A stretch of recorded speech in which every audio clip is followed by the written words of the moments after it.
for doing this book. I have not read it, so I don't know if it actually talks to the youth as well. But like you've just said, it's a matter of us understanding that, how we apply it, and passing it down to the younger people. I see the young people a bit like the LGBT community that they're forcing on us. In a few years' time, it's just normal. It's just normalised because it's in the schools, it's in the system. My young people around me, they don't know what you're talking about if I say anything against it or if I talk about racism. They're on another level. So we have to bring it back to them with that information. But like you said, you need to analyse. So what I really wanted to ask, first of all, Brother Hours, I don't know if I'm a bit off key, but this situation in Congo with M23 and Trump and the Chinese, how do we, again, was talking about doing something, that we can do something. But if we cannot analyse the situation, how can we do anything about it? We feel helpless. I'm helpless. What's going on in Congo? We're helpless. I'm helpless. One, I don't understand it. So I understand how it affects us as a race, but not the mechanics. Okay. So if you don't understand that, how do you start? Right. Do you understand what I'm saying? All right. Look, I've got an article on my website called "What is Racially Illiterate," because I didn't have space in the book, so I put it on the website. And Olatunji said it there. What I'm trying to say. And sometimes when we were at the Marcus Garvey Centre and I said it and people took offence, but I'm okay for that. That's the point. Look, this is the starkest way I can say it. Most adults are racially illiterate. Now, once a person understands race, you answer many of these questions ourselves. So I know, for example, am I going to stay in Britain? Am I going to set up systems that help to fight racism? Am I going to have my family? Am I going to move back to Africa? I'm going to be in the rest. Things are clearer for me. Things be clearer for us once we become racially literate. Adults are not racially illiterate. We're not.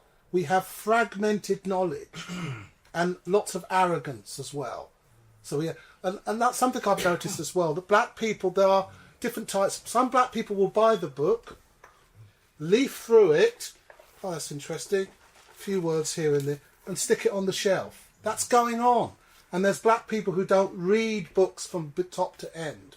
There's black people who read bits. There are hundreds and hundreds and thousands of black people who have never completed a book from top to bottom. That's going on. And there's an education, that's a fact. So until we become racially literate, then we can pass it down. Our children look at us as if, you're going to tell us how to deal with things? We just need money. You don't know what you're doing. We're not dealing with the problem at hand, which is first get racially literate, which means understand the black experience. What does it mean to be black? What was the American experience? What was the UK experience? What is the anti-colonial struggles? What's the civil... Once you get your knowledge up, you then have a clearer vision of who you are and where to go. It definitely affects you, without a doubt. I'm speaking from personal experience. Once you become racially literate, your whole perspective on liberation changes. But a lot of black people go through a few experiences and then they think they've got it sussed. I've had a few experiences, I've got it sussed. But they haven't. They haven't. Now, we can't all go to university. We can't all sit on courses. We haven't got time for that. So what I've done is put it into a book form. This is actually a Black Studies guide. This is Black Studies, which what you do in university. But I've simplified it. I've simplified it. Black Studies has between 10 and 12 disciplines. I've simplified it. I've made it easier. So you can get your knowledge up.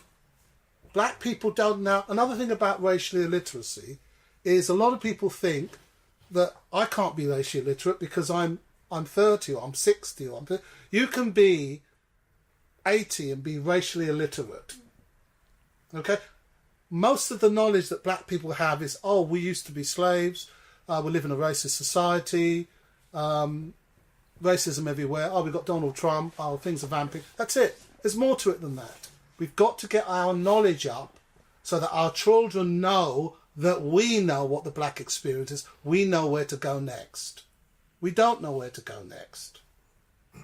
And this is what I've done. I've tried to put it into easy form. And I did interviews, and I did study, and these are the chapters. What is race? Black people don't know what race is. Lots of black people don't know what it is. What is racism? Black people, most black people are convinced of the white interpretation of racism. I did my interviews. I had hundreds and hundreds of interviews with black people, and you ask them what is racism. It's incredible the answers you're going to get. Charles Darwin on race. Why is that important? The slave trade, all the contradictions there. Racism in Christianity. African composite religion. Who are we? Mixed race. The racialization of mixed black and white race people. And self-help books. Anti-black development. That's what self-help books are. But you go into any black household in the UK, and you will find how to do this, how to do that, how to be strong, how to have a strong personality with no recourse to Africanness. That's called racially illiterate. Okay? You need to understand the black self to be strong. You can't go to W.H. Smith and pick up a book, 10 Spiritual Ways of Making Yourself Strong. That's stupidity. Okay? You are an African or of African descent. You have a different psychology. You need to study that psychology. Okay, and that's what that chapter's about. Self-help books are destructive to the African mind.